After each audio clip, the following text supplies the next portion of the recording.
in active service, we're only able to file formal charges against 12 of them, Mr. Chair. What are the charges filed against them? What is the very reason why they were dismissed? There are multiple reasons for those who have been dismissed prior to the NAPOLCOM filing, Mr. Chair, if I may. Go ahead. Police Lieutenant Henry Samar Sasaluya was previously dismissed effective March 15, 2023 in admin case number NIAS NMP 22-073 for grave misconduct, grave irregularity in the performance of duty, grave dishonesty, and conduct unbecoming of a police officer. For Police Master Sergeant Michael Heistin Claveria, he was dismissed for 2 cases, effective December 29, 2022 for the first case in admin case number NIAS NMP 22076 for grave misconduct and conduct unbecoming of a police officer, and another case effective March 15, 2023 for admin case number NIAS NMP 22073 for grave misconduct, grave irregularity in the performance of duty, grave dishonesty, and conduct unbecoming of a police officer. Another policeman, Police Staff Sergeant Daryl Gajeta Paghangaan, was previously dismissed effective December 29, 2022 for admin case number NIAS NMP 22-076 for grave misconduct and conduct unbecoming of a police officer. Another policeman, Patrolman Rigel Sanggalang Brosas, was dismissed for 2 cases. The first one, effective December 29, 2022, for admin case number NIAS NMP 22-076 for grave misconduct and conduct unbecoming of a police officer. And another one, effective March 15, 2023, for admin case number NIAS NMP 22073 for grave misconduct, grave irregularity in the performance of duty, grave dishonesty, and conduct unbecoming of a police officer. And the last one, at least for the alias Totoy cases, is Patrolman Roy Magdayo Navarrete, who had 2 cases which causes dismissal. First one is effective December 29, 2022 for admin case number NIAS NMP 22-076 for grave misconduct, conduct unbecoming of a police officer. And another one, effective March 15, 2023, in admin case number NIAS NMP 2022-073 for grave misconduct, grave irregularity in the performance of duty, grave dishonesty, and conduct unbecoming of a police officer, Your Honor. I was looking at the cases that is actually related to the missing Sabongero. So I'd like to recognize Congresswoman Jinky here. She has a very important question to you. Chairman Kalinisan, ma'am. Kalinisan. This is actually a continuation of my questions to you earlier. Final na po ba yung dismissal ng mga police personnel? Or did they file any appeal to those cases which remains pending in the NAPOLCOM? This is not pending with the NAPOLCOM, Your Honor. This was dismissal through an IAS case. So I understand the concern of the chair. In fact, if I may give additional problems, those inactive service have also multiple cases. Some decided, some may be pending, and there are actually numerous, Mr. Chair. You mean, Chairman, apart from the administrative cases which originate from the missing Sabongeros, there are other pending cases involving the same police personnel? Yes, Mr. Chair. Even those currently in active service, Mr. Chair. And may we know where these cases are pending? Which office? Actually, if I may say, they're not actually pending. They were exonerated. Not with NAPOLCOM. Not with NAPOLCOM. How do you define exoneration? It is not even an acquittal. Pag sinabi mo exoneration, absolve from liability. Yes, but may I ask, was there ever a resolution whether they are administratively liable or not? If I may, and not to point to another office, Mr. Chair, maybe someone can assist me. The IAS is actually present. Mukhang These cases were- nagpapatahan yung PNP at saka Napolcom. No, Mr. Chair, because these are not our cases. To be very candid, I'm very happy because all of the law enforcement agencies are sharing information. This is the apprehension that I am trying to raise earlier in the Committee on Public Order and Safety. The more avenues that we have, I think, the more confusing it is for the public to understand. And while the information that we're trying to impart to the public is that Napolcom ang pulis ng pulis. This is one sensational case where you are being asked, and yet it was IAS who actually resolved the cases of dismissal. That is referring to the people from PNP who were named in the issues of missing Sabongero. Yes, Mr. Chair. Balikan po natin yung PNP, IAS. Yes, Your Honor. Based on the records of the Internal Affairs Service, there were policemen who were named in the Mrs. Sabongeros who had previous administrative cases filed before the IAS. Ano pong status na nun, yung previous Based administrative on case? the records, Your Honor, these cases were filed circa 2022, 2021, before my assumption. And our records, they were exonerated. Now, the term exoneration actually refers to administrative cases. Not an acquittal, because an acquittal more or I less understand. refer to So, case.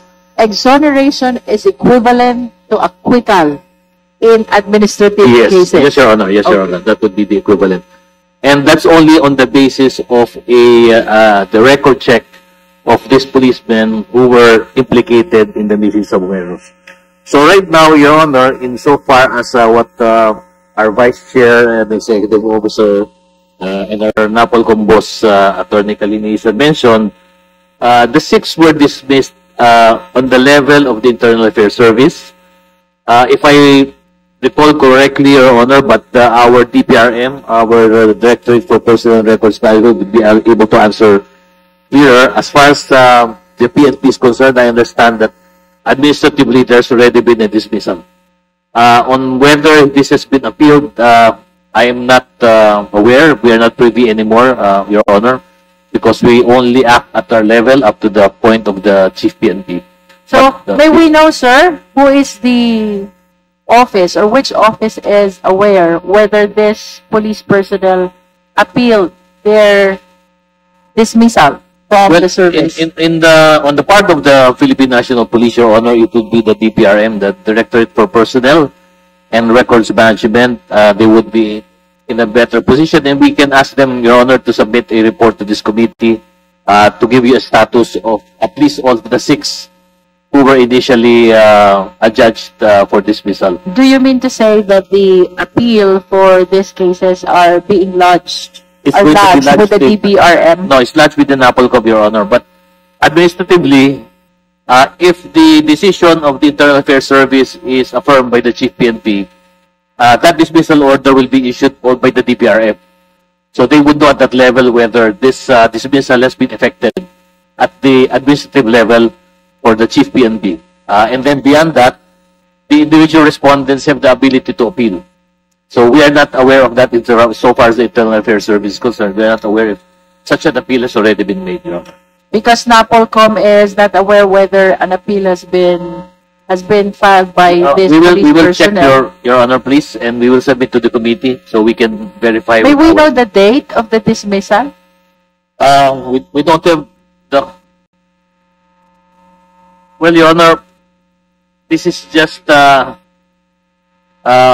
briefer, but all of them, the 6 named, the date of dismissal would have been March 15, 2023. And may we know as well the prescriptive period for filing an appeal? Under the rules of Napolcom, I think it's 15 days, Your Honor. 15 days is very short. Yes. Yes, Your Honor. So by March 30, the period to file an appeal should have lapsed already. Am I correct, sir? Yes, Your Honor, but we are not privy to the fact of an appeal because that's personal to the respondent, and they have to appeal to the NAPOLCOM, which is the appellate body. With regards to the other administrative cases pending before the IAS, may we know ilan po ba yung period provided for you to resolve? There are no pending cases before the IAS, Your Honor. As I mentioned, all of those implicated insofar as they have previous administrative cases, all of them have been resolved circa 2022, 2023, Your Honor. So But they all were of those, exonerated, as they you were said. exonerated. As But mentioned under by, your rules, sir, under your rules, if somebody files a complaint against a police personnel with the IAS, yes, Your Honor. may I know if there is certain period provided within which you're supposed to resolve? Yes, Your Honor, we are supposed to resolve it within, as of the present now, is 120 days, Your Honor. 120 days. Yes, Your Honor, including from the time of the lodging of the complaint up to the issuance of the resolution, Your Honor. Sa NAPOLCOM ba, 120 days rin lang if it is under your original jurisdiction? No, ma'am. Actually, under the rules, it's all universal. Actually, if you really look at it, 90 days po dapat lahat eh. Pero yun nga po, since we recognize the need for swift justice, Your Honor, ang mando ho natin through our letter, instruction from the Vice Chairman, is that all cases must be 60 days. So ngayon po, pumilit po kami na lahat po ng kaso na bagong lodge po sa amin, tapusin po natin ng 60 days. Kasama po yung pag-uubos ng backlog po, Mr. Chair. Precisely because we are seeing this problem na rogue cops still remain to be rogue cops, and that is very dangerous.